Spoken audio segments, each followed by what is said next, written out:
Assalamualaikum warahmatullahi wabarakatuh. Perkenalkan, nama saya Dimas Lugi Hardianto. Saya adalah salah satu asisten Laboratorium Teknik Elektro Universitas Muhammadiyah Surakarta.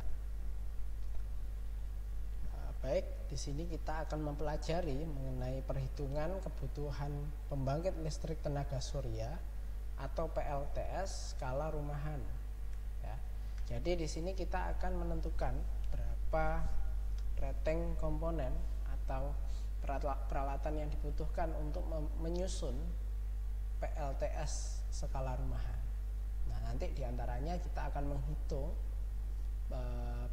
total kebutuhan daya rumah keseluruhan, kemudian kita tentukan solar panel yang kita gunakan itu ratingnya berapa. Kemudian kita tentukan juga baterai yang kita gunakan berapa, inverter yang kita gunakan, kemudian juga ada solar charge controller. Jadi nanti ada SCC juga untuk mengontrol panel surya gitu. Nah, untuk yang pertama, langkah pertama kita akan kalkulasi dulu total kebutuhan daya rumahan ya. Jadi kalau dalam listrik rumahan pasti kan kita gunakan untuk alat-alat elektronika kita ya. Jadi bermacam-macam. Dan tiap alat elektronika kita itu pasti membutuhkan sumber tegangan. Nah, spesifikasinya macam-macam, dayanya ya, terutama ya, daya yang digunakan untuk membangkitkan satu komponen dengan komponen lainnya itu berbeda. Nah, untuk tegangan dan frekuensinya itu tetap saja kita pakai yang di Indonesia, yang standarnya di Indonesia, standar PLN, yaitu dengan rentang tegangan 220 volt. Kemudian dengan frekuensi 50 Hz gitu. Nah, di sini saya sudah menuliskan, kita gunakan Excel ya. Sebelumnya kita perkenalkan aplikasi untuk menghitung kebutuhan daya, kita gunakan Excel karena lebih mudah untuk menulis rumus dan nanti mengkalkulasi keseluruhan. Di sini saya sudah menuliskan ada 8 jenis peralatan elektronika yang diindikasi sebagai beban. Ada TV, ada lampu, setrika, kulkas, rice cooker, kipas angin, mesin cuci. Nah, nanti yang kita gunakan ada 3 ya. Ada dayanya, satuannya dengan watt. Kemudian ada jumlahnya. Barangkali dalam alat yang sama bisa lebih dari 1 dengan merek yang sama dan daya yang sama. Kemudian durasi pengoperasiannya, nyalanya selama berapa jam ya, satuannya jam. Nah, di sini tinggal dituliskan saja sesuai template-nya, menghabiskan daya berapa, kemudian jumlahnya berapa, rata-rata 1. Tapi ini ada lampu, biasanya lampu memang kita pemesanannya memang 1 lampu untuk banyak ya, jadi tidak hanya di 1 titik gitu, sehingga lebih dari 1 terkadang. Makanya di sini lebih dari 1. Kemudian durasi pengoperasiannya, nah, itu durasi pengoperasian ini kita kira-kira ya, kita kan nggak mungkin kita waktui semua kalau satu persatu, tapi boleh juga kalau misalkan ingin dapat yang betul-betul real itu ya, hampir mendekati angka yang dibutuhkan. Itu satuannya jam. Kemudian kita hitung konsumsi energinya keseluruhan ini ya, satu perangkat dulu. Satuannya watt hour atau watt per jam ya. Nah, caranya itu dengan cara kita kalikan dari daya, jumlah bebannya, alatnya berapa, kemudian durasi pengoperasiannya. Jadi ini 27 dikali 1 dikali 4 itu adalah total energinya, konsumsi energi. Satuannya watt hour. Nah, bagaimana kita menuliskan rumus tersebut pada Excel? Nah, tinggal saja gunakan seperti ini ya.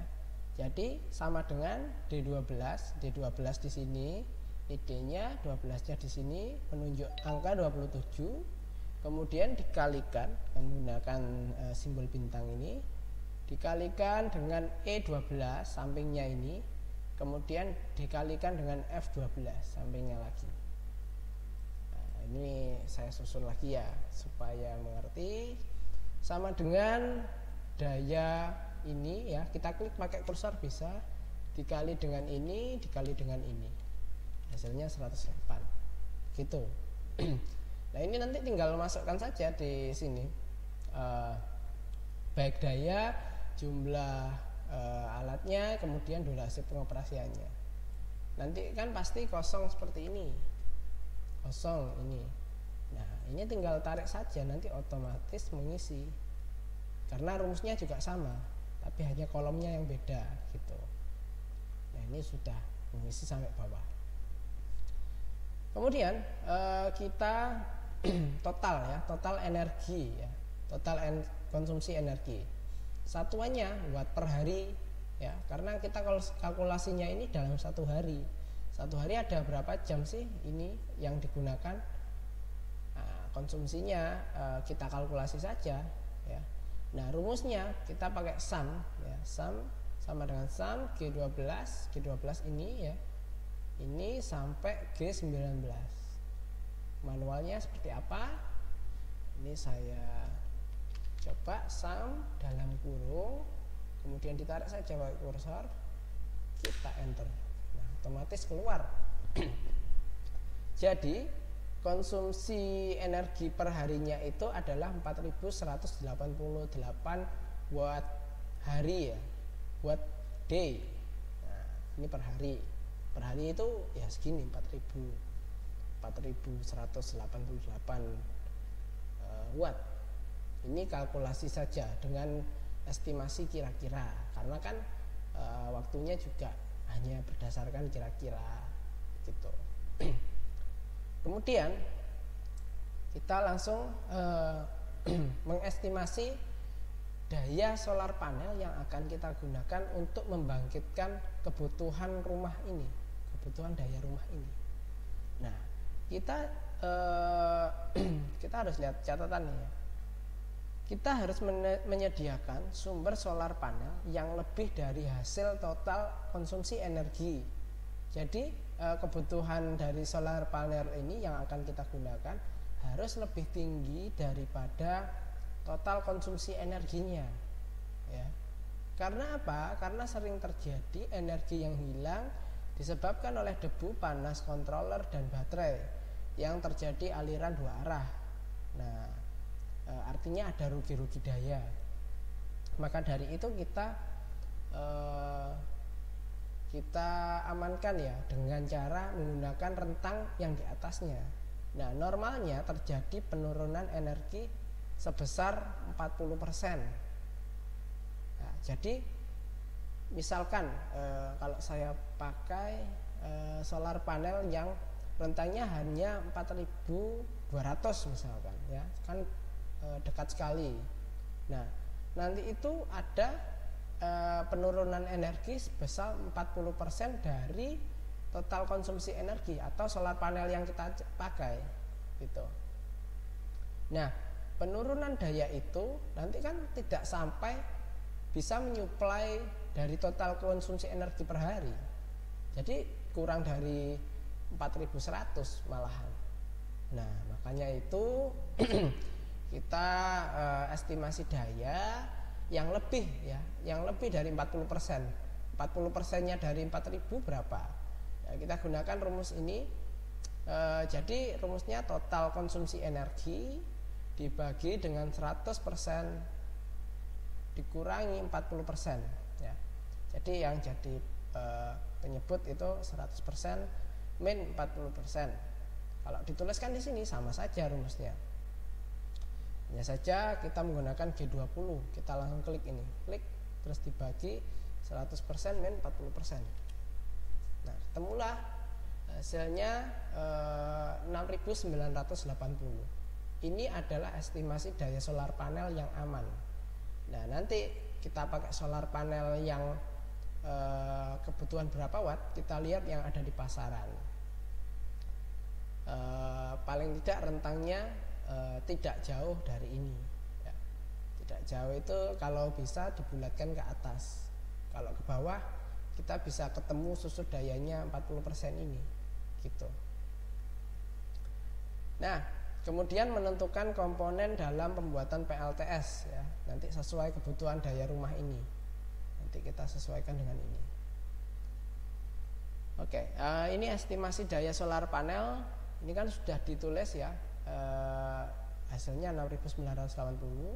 Tinggal saya sama dengankan dengan G21 ini karena kolomnya menunjuk ini ya. Kemudian ada yang namanya pengisian baterai efektif. Satuannya jam. Apa ini? Nah, ini adalah waktu yang benar-benar efektif untuk kita menerima energi dari solar panel berdasarkan cahaya yang keluar dari matahari. Mengapa demikian? Karena matahari itu siklusnya dari pagi itu sampai siang, kemudian menemui sore itu, kalau kita gambarkan dengan bentuk grafik, pasti gambarnya gunung seperti ini, gunung. Mengapa demikian? Ya karena memang matahari itu tidak langsung pagi jam 7 langsung nyentrong panas seperti jam 12, tidak, pasti bertahap-bertahap menuju titik maksimal, kemudian turun susut sampai menemui malam, begitu. Nah, pengisian daya efektif ini adalah waktu matahari yang sesuai, yang optimal untuk mengisi daya dari solar panel ini. Nah, rentangnya itu 3-5 jam, begitu. Kemudian untuk ini kebutuhan daya solar panel ya. Solar panel ini kebutuhannya satuannya watt peak ya, WP kalau misalkan disingkat. Itu kita pakainya yang berapa WP sih? Kita pengen tahu. Nah, itu caranya estimasi daya yang sudah kita kalkulasi tadi 6.000 sekian dibagi dengan pengisian baterai efektif 5 jam. Nah, ini rentangnya beda-beda ya. Jadi 3-5 jam karena ya berdasarkan titik matahari di wilayah masing-masing. Bisa saja di waktu Indonesia Barat, Timur, Tengah itu beda. Gitu. Tapi ini berdasarkan riset saja, dicari di internet itu juga tidak masalah berapa sih waktu yang efektif. Caranya seperti itu. Jadi estimasi daya dibagi pengisian baterai efektif, hasilnya 1396 WP. Nah, ini yang kita gunakan nanti adalah di rentang ini 1396 WP. Nah, kemudian ini yang saya warnai merah muda ini dimasukkan secara manual ya. Jadi terserah kita. Kalau yang lain ini kan berdasarkan ini dan perhitungan ya. Nah, kemudian rating solar panel satuannya WP. Yang di pasaran itu kita mau pakai solar panel yang berapa WP sih? Kebetulan saya di sini mau pakai yang 100 WP aja. Nanti ada berapa kalau misalkan ditata? Sebetulnya banyak ya, ada yang 200, 500, 100, 1000, 1500 WP, itu banyak yang di pasaran. Ini tergantung nanti kebutuhan saja. Pengen yang kecil-kecil tapi banyak, atau langsung banyak sekalian tapi besar. Nah, itu estimasinya ada estimasi operasi tersendiri ya. Kalau dalam hal perawatan, ekonomis dan lain sebagainya itu terserah. Ini opsional berdasarkan kebutuhan berapa terserah. Tapi di sini saya pilihnya 100 WP. Nah, saya pengen tahu sih berapa solar panel yang akan saya gunakan itu berapa. Caranya ya tinggal dibagi saja. Jadi ya 1396 ini kita bagi dengan 100 WP ya. Ini satu solar panel itu 100 WP. Nah, ketemunya berapa? Jumlah solar panelnya itu ada berapa buah? Ada 13,96 buah. Nah, ini ketemu. Nah, ini kan tidak mungkin ya kita solar panelnya 13,96. Harusnya pakai bilangan bulat ya. Jadi jumlah nyatanya ya dibulatkan ke atas gitu. 14 jadinya. Akhirnya ketemulah kita tata solar panelnya 14 itu secara paralel gitu. Nah, ini tadi ya ada catatannya, rumus kebutuhan daya solar panel yang ini itu adalah estimasi daya ini dibagi pengisian baterai. Kemudian rumus jumlah solar panel itu kebutuhan daya dibagi rating solar panel. Gitu. Jadi untuk jumlah solar panel dibulatkan menjadi bilangan bulat. Ya karena tidak mungkin ya jumlah solar panel itu desimal. Seperti ini tidak mungkin. Jadi begitu untuk penentuan solar panelnya. Sekarang masuk ke baterainya.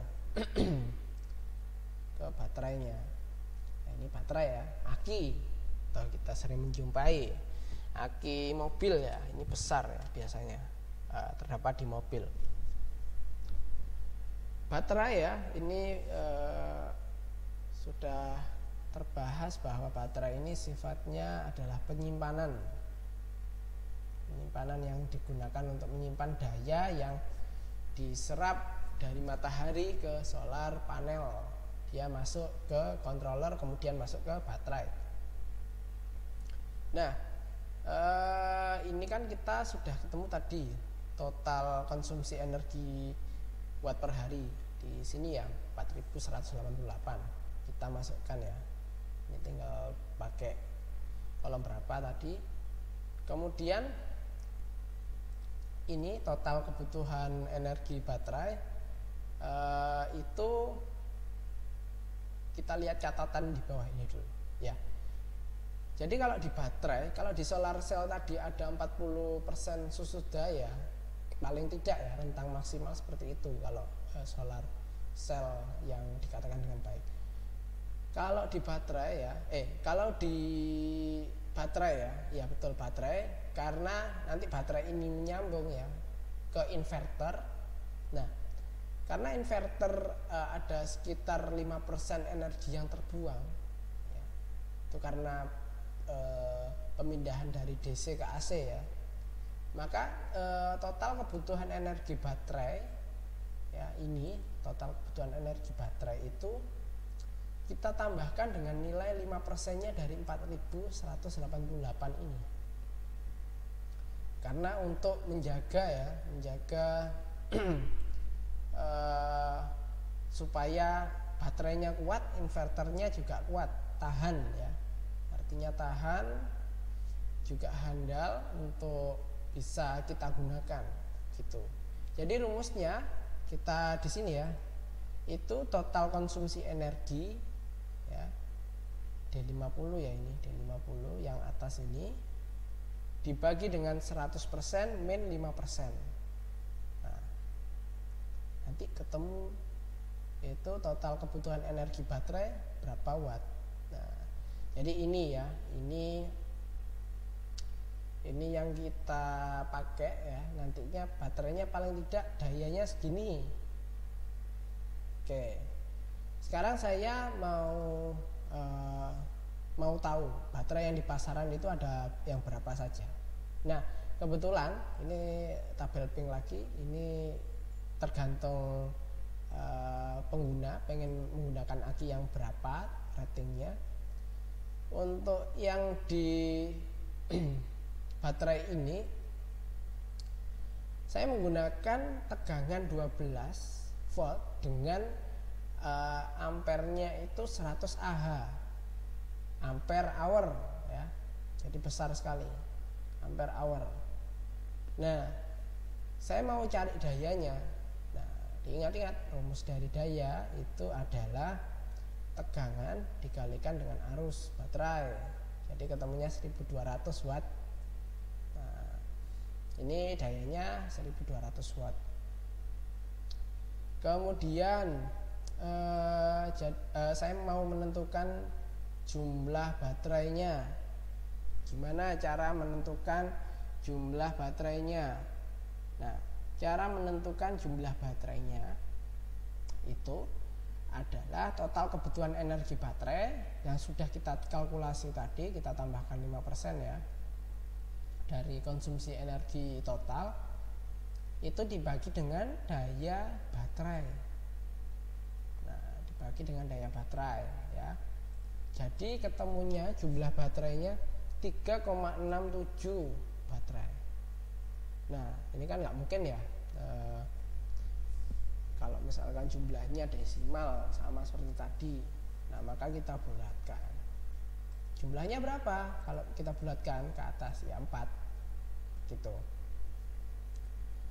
Jadi 4 jumlah baterainya.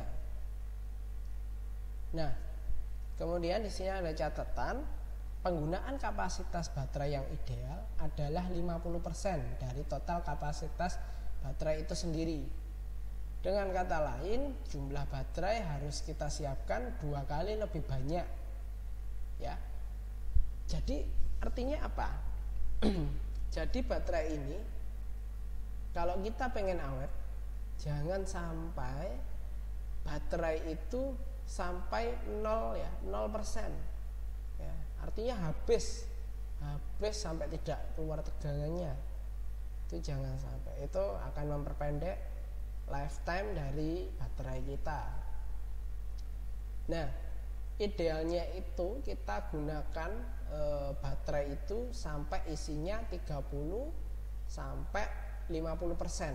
Itu tergantung ya. Kalau aki kering itu biasanya lebih lama daripada aki basah.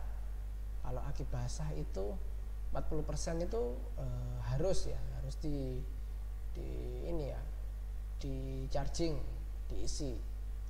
Kalau aki kering itu lebih lama lagi.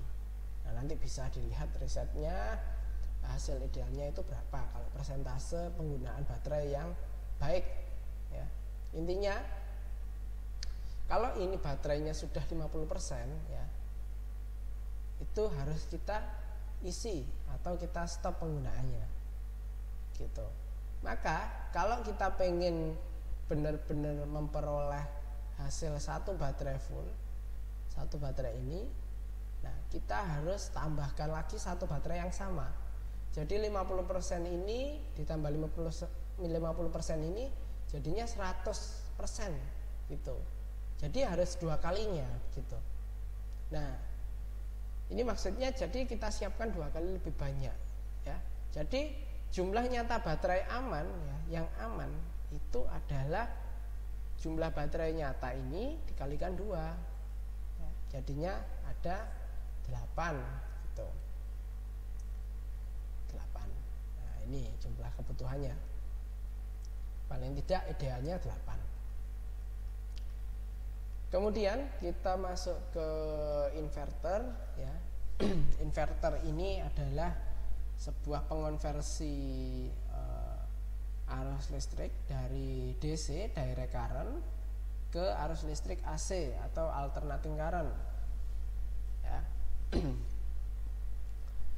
Nah, ini kita akan hitung daya total penggunaan energi per jam ya. Penggunaan energi per jam itu per alat ya. Kita lihat dulu ya catatannya supaya kita mudah memahami. Daya total rumah energi ya, energi pada rumah per jam atau dalam satuan watt per jam diperoleh dari total kalkulasi daya beban dikalikan dengan jumlah beban. Nah, maksudnya apa? Dari kalkulasi daya beban dikalikan dengan jumlah beban, kita naik lagi ke atas. Ini kan jumlah beban dan ini. Nah, caranya jadi tiap perangkat ini, perangkat elektronika itu dayanya dihitung, daya pada perangkat tersebut dikalikan dengan jumlah alat tersebut. Nah, ini 27 kali 1 berapa? Kemudian ini yang lampu Philips Core Pro ya, yang versi ini itu 20 watt dikalikan dengan 4 buah. 20 kali 4 berapa? Kemudian semuanya ditambah nanti. Hasil dari berapa watt itu ditambah nanti. Ditambahkan semua, hasilnya ketemu 1244. Nah, ini rumusnya saya buat sendiri seperti ini. Jadi daya per item itu ini yang ini sebagai dayanya, yang ini sebagai jumlahnya. Semua seperti itu. Ini kalau dihitung pasti ada 8 ya, 8 perangkat. Karena ini perangkatnya ada 8. Nah, ini ada 8. Semuanya ditambahkan nanti. Seperti ini rumusnya. Nah, seperti itu. Oke. Nanti ketemu ya, daya total rumah perangkat per jam itu adalah 1244 ya, 1244 watt per jam. Nah, kemudian di sini kita gunakan inverter yang berapa sih? Nah, kita lihat yang ada di pasaran ada berapa. Kalau ini 1244 ya, kita harus cari yang di atasnya. Pemilihan inverter harus lebih tinggi dari nilai daya total rumah per jam ya. Dan tidak boleh lebih rendah, karena nanti akan mengakibatkan kerusakan ya pada inverter kita.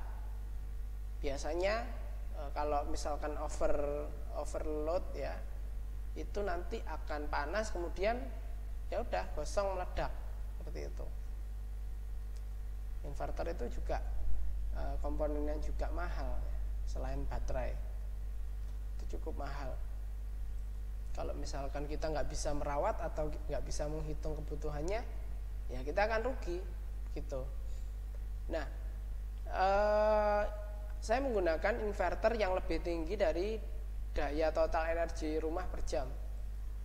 Nah, ini lebih tinggi, maka saya gunakan yang ada di pasaran itu 1500. Nanti dilihat pilihannya ada berapa kalau di pasaran gitu.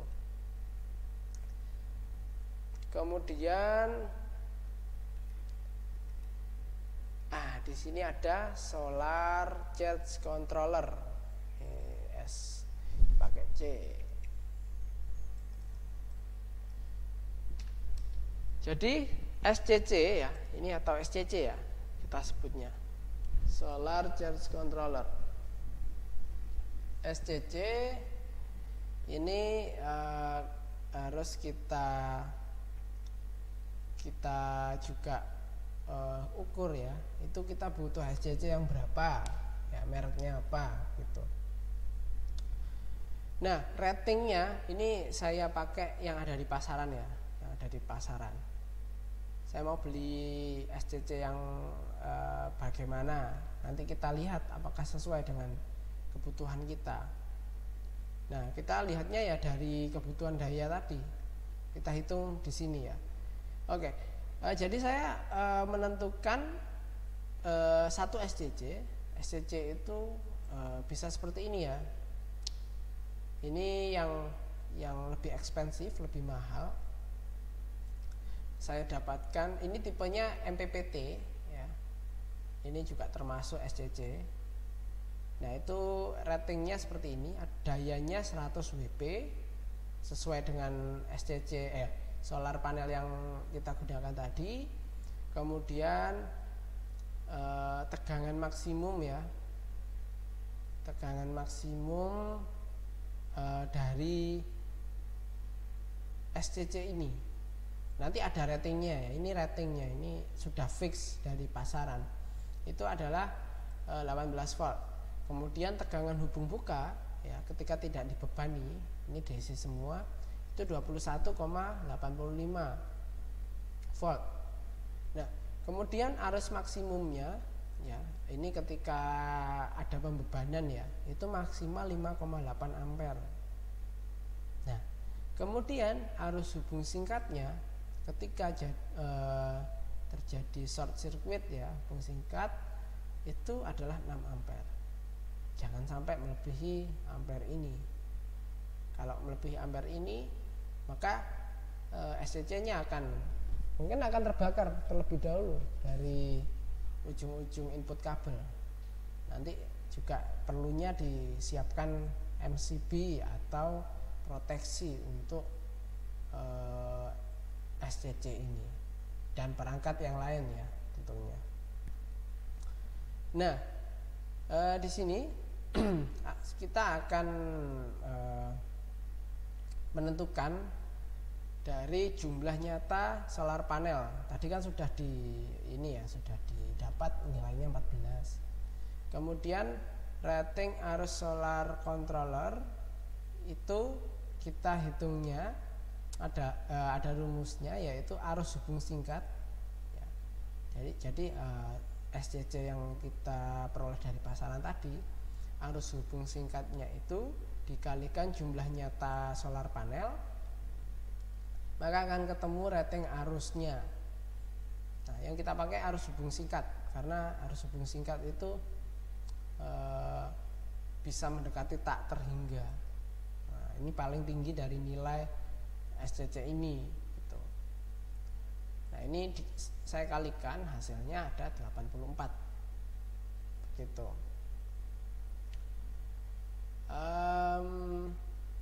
Kemudian SCC yang digunakan untuk instalasi PLTS ini dapat menyesuaikan yang ada di pasaran dengan memperhatikan kalkulasi hasil perhitungan rating arus solar charge controller atau SCC. Nah, di sini kan rating arusnya 84. Kita cari yang ada di pasaran, apakah ada yang 85 atau 90 atau yang berapa gitu.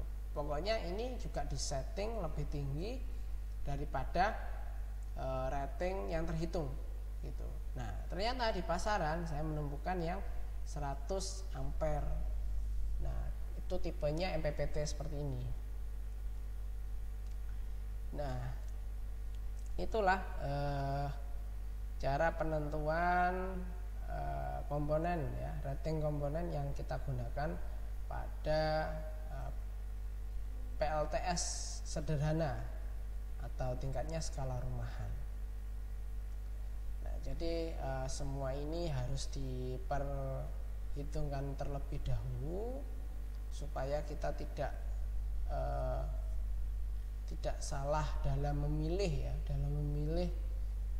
komponen yang kita gunakan untuk PLTS.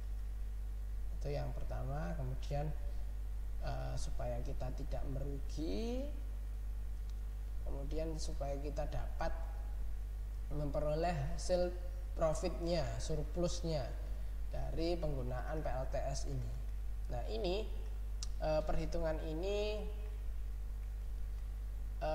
adalah PLTS off grid ya, artinya tidak terhubung dengan PLN dan juga ini berdiri mandiri.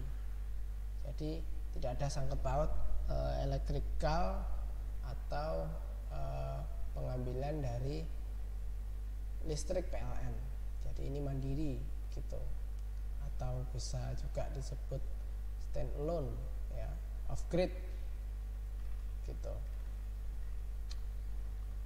ya. Jadi ini perhitungan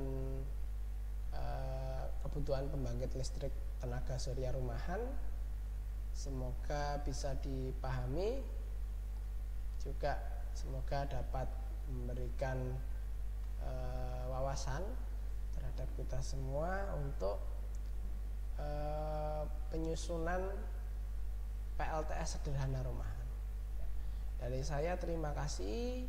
Saya mohon maaf jika ada penjelasan yang kurang jelas. Apabila kurang dimengerti bisa ditanyakan ke saya.